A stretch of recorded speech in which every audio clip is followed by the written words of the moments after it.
دي د ډزو وغیره نه ساتل پکار دي. ډېر کله داسې وشي چې خلک د اختر د خوشحالۍ د وجې نه هغه خوشحالي کوي او ډزې وکړي، نور انسانانو روح نور انسانانو ته تکلیف ورسوي. ډېر خلک داسې وفات شوي هم دي. اعوذ بالله من الشیطان الرجیم، بسم الله الرحمن الرحیم. السلام علیکم ورحمۃ اللہ وبرکاتہ. قدرمندو کتونکو اوریدونکو، ستاسو ورور ستاسو ملګری محمد الیاس عزیز یم. په دغه تمه دغه هیله روغ جوړ به یې، خوشحاله به یې، د ژوند نه به خوندونه مزې اخلئ. په څنګ کې راسره د نور کله په شان مفتي الیاس رباني صاحب ناست دی چې پروګرام هم ستاسو دپاره راوړی دی. چونکې روجې ختمې شوې او اختر چې کوم دی هغه راغلی. د اختر باره کې به لږ شان چې کوم دی به څوک ټول نه وړاندې مفتي صاحب ته نننۍ خپرونه کې هرکلی په خیر الله او ستړي مه شئ. السلام علیکم ورحمت الله. وعلیکم السلام ورحمت الله وبرکاته. مفتي صاحب څنګه یې؟ خیر صحت ښه دی؟ خیر دی الحمدلله. تاسو؟ الحمدلله. مفتي صاحب چونکې اختر را روان دی، دا راته ووایي چې اختر په ورځ باندې خفګان خوشحالي کول پکار دي. بسم الله الرحمن الرحیم. اختر په ورځ باندې خوشحالي پکار ده او خفګان ښه نه دی. او پیغمبر علیه الصلاة والسلام فرمایي ان لكل قوم عیدا وهذا عیدنا. یقینا د هر یو قوم لپاره اختر وي. زموږ لپاره اختر چې دی نو هغه دا اختر دی، یعنی عید الفطر او عید الاضحی. نور د یهودیت جدا خوشحالي ورځي، د نصرانیت دغه جدا خوشحالي ورځي.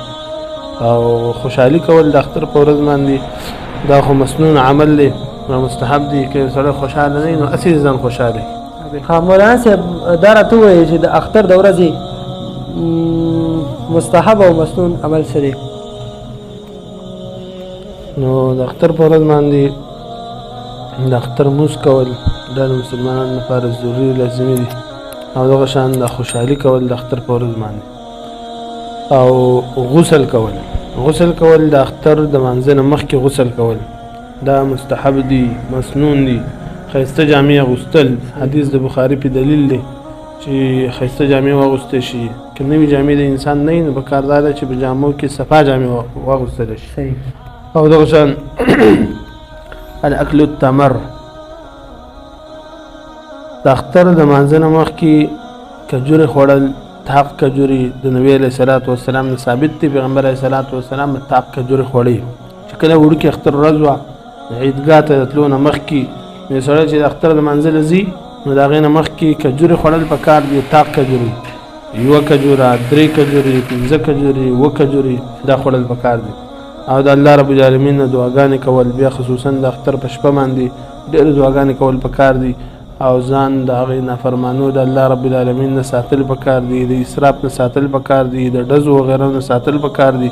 ډېر کله داسې وشي چې خلک د اختر د خوشحالۍ د وجې نه هغه خوشحالي کوي او ډزې وکړي، نور انسانانو روح نور انسانانو ته تکلیف ورسوي. ډېر خلک داسې وفات شوي هم دي، داسې واقعات راغلي دي.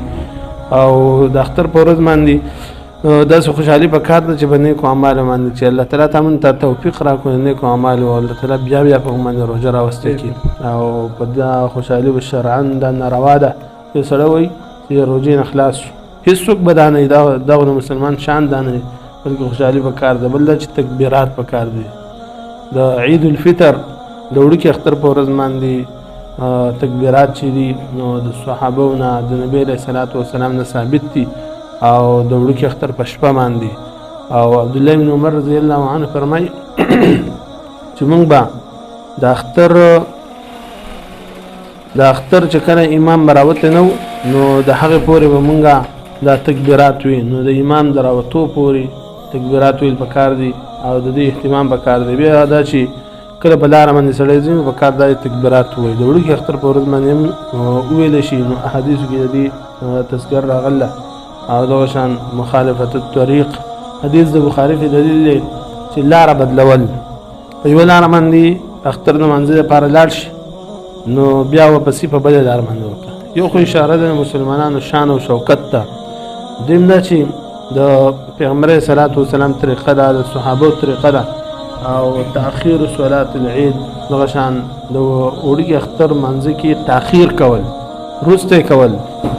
او د لوی اختر د مانځه لوی اختر مونځ چې دی نو هغې کې تعجیل کول، هغه مخکې کول پکار دي. دا مستحب دي او مسنون دي. د دې نه علاوه اختر منزل تلل المشي بالاقدام په قدمونو باندې مثال په تور باندې پیدل تلل او چې ډېر وزر نه نو په سورلۍ باندې تګ نه پکار بلکې د پیدل تلل چې دي نو دا مستحب دي مسنون دي او دغه شان التبریک مبارکي ورکول یو بل ته مبارکي اختر دی مبارک شه روجي زکات سرسایا ختمونه وغیرہ بس دا مبارکي داسې مبارکي کول خو د دې مبارکي شرعي الفاظ چې کوم دي نو هغه تقبل الله منا ومنکم تقبل الله منا ومنکم موږ پښتو کې چې کوم وایو دا مبارکي بالکل شرعاً ثابت ده وکار دا چې دا الفاظ ویل شي تقبل الله منا ومنکم او اس دنیا نو ورانېږي مونږه د انګلیش الفاظ وایو په پښتو کې هغه پښتو سره ګډوډ دي او معاشره کې خلک وایي نو د ټولو نه خجبه چې دا نو هغه عربي ده جنت والا جبه په قبر کې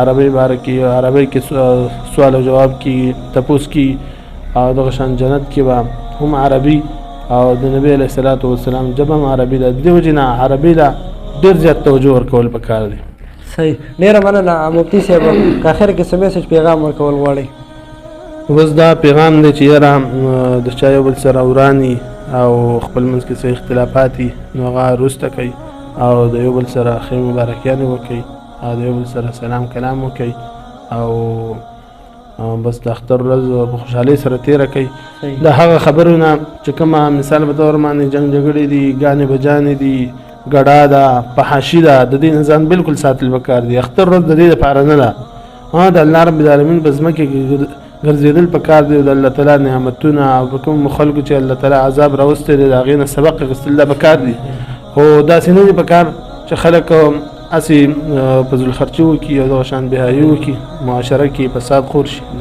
ډېره مننه مفتي صاحب د ټایم راکولو قدرمندو زمونږ د طرف نه د مفتي صاحب طرف نه هم د څومره کتونکي دي هغه ټولو ته د لوی د ورکوټي اختر د غټې خوشحالۍ ډېرې مبارک شه الله دې وکړي دغه شان خوشحالۍ زموږ په ژوند کې بار بار راشي مولانا صاحب تاسو اختر مبارکي بس ټولو ته اختر مبارکي چې څومره ملګري دي او دا چا درس واورېدو الله تعالی دې له اجر ورکړي او ټولو ته د اختر مبارکي زموږ آخري درس هم دی ځکه چې رمضان چې دی ختم شو زموږ دا درس چې کوم دی رمضان مبارک دغه بابرکت میاشت پورې چې کوم دی نو هغه انشاءالله بیا به هم راځو ستاسو دپاره خو چې کوم دا سلسله وه هغه چې کوم دی ختمه شوه که نور څه ویل غواړئ مفتي صاحب بس هېڅ هم نشته بس ټولو ته مبارکي چا ختمونه کړي نیک اعمال یې کړي او دغه شان نوافل او تهجد او قیام اللیل یې کړي بس ټولو ته انتهایي د زړه نه مبارکي او ټول به انشاءالله مبارکي قبلوي د الله رب العالمین امید ډېره مننه